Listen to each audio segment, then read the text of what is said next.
প্রিয় দর্শক, রসুল করিম সাল্লাল্লাহু আলাইহি ওয়াসাল্লামের প্রতি উম্মতের ভালোবাসা থাকতে হবে সৃষ্টির সকল ভালোবাসা থেকে বেশি এবং অকৃপণ। সাহাবায়ে কেরামও এভাবেই নিজেদের জীবন থেকেও বেশি ভালোবেসেছেন রসুল করিম সাল্লাল্লাহু আলাইহি ওয়াসাল্লামকে। এই ভালোবাসার অপরিহার্য দাবি পেয়ারা নবী রসুল করিম সাল্লাল্লাহু আলাইহি ওয়াসাল্লামের সকল স্পর্শধন্য স্মৃতিচিহ্নগুলোর প্রতি প্রবল আকর্ষণ এবং মহাব্বত। মুসলিম উম্মাহ সে কারণেই ওই সকল জিনিস খুঁজে বেড়ায় যেগুলোর সাথে আমাদের পেয়ারা নবী রসুল করিম সাল্লাল্লাহু আলাইহি ওয়াসাল্লামের কোনো না কোনোভাবে নিসবত তথা সম্পর্ক আছে। আজ আমরা এমনই একটি স্মৃতিময় মসজিদে নিয়ে এসেছি যে জায়গায় প্রিয় নবী রসুল করিম সাল্লাল্লাহু আলাইহি ওয়াসাল্লাম 4 ওয়াক্ত নামাজ আদায় করেছেন। ঐতিহাসিক সেই মসজিদের নাম মসজিদুদ্দার। দর্শক, আমরা যেই জায়গাটি দাঁড়িয়ে আছি তার পেছনে একটি মসজিদ দেখতে পাচ্ছেন। এটি একটি ঐতিহাসিক মসজিদ যার নাম মসজিদুশ শাইখাইন বা মসজিদুদ্দার। এই মসজিদের আর অনেক নাম আছে। রসুল করিম সাল্লাল্লাহু আলাইহি ওয়াসাল্লাম এই জায়গায় এক রাত যাপন করেছিলেন যখন তিনি উহুদের যুদ্ধে অংশগ্রহণ করার জন্য পবিত্র মদিনায়ে মুনাওয়ারা থেকে বের হয়েছিলেন এবং এই জায়গায় সাহাবায়ে কেরামকে যুদ্ধের জন্য বিন্যস্ত করেছিলেন। ঐতিহাসিক এই স্মৃতিময় জায়গা এবং এখানে নবীজি নামাজ পড়েছেন বলে হাদিসের মধ্যে আছে। হযরত ওমর বিন আব্দুল আজিজ রহমতুল্লাহ আলাইহি রসুল করিম সাল্লাল্লাহু আলাইহি ওয়াসাল্লামের এই স্মৃতি জীবন্ত রাখার জন্য সর্বপ্রথম এখানে মসজিদ স্থাপন করেন। আজকে আপনাদেরকে এই ঐতিহাসিক মসজিদে নিয়ে আসতে পেরে আমরা বড় আনন্দ অনুভব করছি। চলুন দেখি আমরা সেই মসজিদে আপনাদেরকে নিয়ে যাই। প্রিয় দর্শক, এই মসজিদ দুটি কারণে ইসলামের ইতিহাসে গুরুত্বপূর্ণ অংশ। প্রথমত, প্রিয় নবী রসুল করিম সাল্লাল্লাহু আলাইহি ওয়াসাল্লাম 3য় হিজরির শাওয়াল মাসের 6 তারিখ শুক্রবার ঐতিহাসিক উহুদের যুদ্ধের অভিযানে সাহাবায়ে কেরামকে নিয়ে বের হন এবং এই মসজিদের জায়গায় এসে মুসলিম যোদ্ধাদের নিয়ে সেনা চৌকি স্থাপন করেন।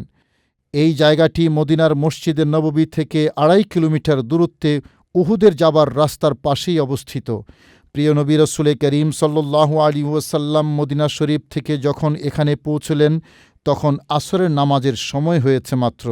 সেনা চৌকি স্থাপন করেই এই মসজিদে প্রিয় নবী রসুল করিম সাল্লাল্লাহু আলাইহি ওয়াসাল্লাম তার নূরানি দেহে পরিহিত যুদ্ধ পোশাক খুলে ফেলেন। যুদ্ধ পোশাককে আরবি ভাষায় দার বলা হয়ে থাকে। প্রিয় নবী রসুল করিম সাল্লাল্লাহু আলাইহি ওয়াসাল্লাম এই মসজিদে যুদ্ধ পোশাক খুলেছেন বলেই এই মসজিদকে মসজিদুদ্দার বলা হয়ে থাকে। অবশ্য এই মসজিদের আরও নামও আছে। কেউ কেউ এই মসজিদকে মসজিদে ওদোয়া বলেছেন। ওদোয়া মানে রাস্তার পাশ। এই মসজিদ রাস্তার পাশে অবস্থিত বলেই এটাকে মসজিদে ওদোয়া বলা হয়। কেউ কেউ এই মসজিদের নাম উল্লেখ করেছেন মসজিদুশ শাইখাইন। আরবি ভাষায় শাইখাইন মানে বিশেষ ধরনের 2টি দুর্গ। এই মসজিদের পাশেই বিশেষ ধরনের 2টি দুর্গ ছিল বলেই এটাকে মসজিদুশ শাইখান বলে অভিহিত করা হয়। কারো কারো মতে এই মসজিদকে মসজিদে বাদায়েও বলা হয়। রসুল করিম সাল্লাল্লাহু আলাইহি ওয়াসাল্লাম উহুদের যুদ্ধে যাবার সময় সাহাবায়ে কেরাম যারা যুদ্ধে অংশগ্রহণ করবেন তাদেরকে এখানে বিন্যস্ত করেছিলেন। সারিবদ্ধভাবে তাদেরকে সাজিয়েছিলেন এই জায়গায় এবং রসুল করিম সাল্লাল্লাহু আলাইহি ওয়াসাল্লাম যেমনটি ঐতিহাসিকগণ লিখেছেন এখানে এক রাত যাপন করেছিলেন।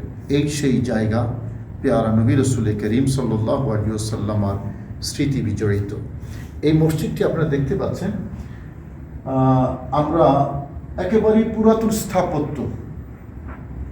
এখানে এই যে কালো যে পাথরগুলো আছে এগুলো দেখলেই বোঝা যায় খুব সমসাময়িক বা নিকট অতীতের কোনো স্থাপত্য নয়, অনেক দূর অতীতের স্থাপত্য। এবং যেমনটি আমরা ইতিহাস থেকে জানি হযরত ওমর বিন আব্দুল আজিজ রহমতুল্লাহ আলাইহি প্রথম এই মসজিদটি নির্মাণ করেছিলেন রসুল করিম সাল্লাল্লাহু আলাইহি ওয়াসাল্লামের স্মৃতি সংরক্ষণ করার জন্য। আমরা যদি এই পিলারটি যদি একটু দেখি, আপনারা দেখুন এই পিলারটা, এটা একটা বিশাল পিলার, অনেক বড় একটা পিলার। সেই প্রাচীন যুগে স্থাপত্যগুলো যেরকম হতো অনেক বড় একটা পিলার। এবং উপরের যে অংশটা আপনারা দেখতে পাচ্ছেন কিছু কাঠের কারুকাজ আছে।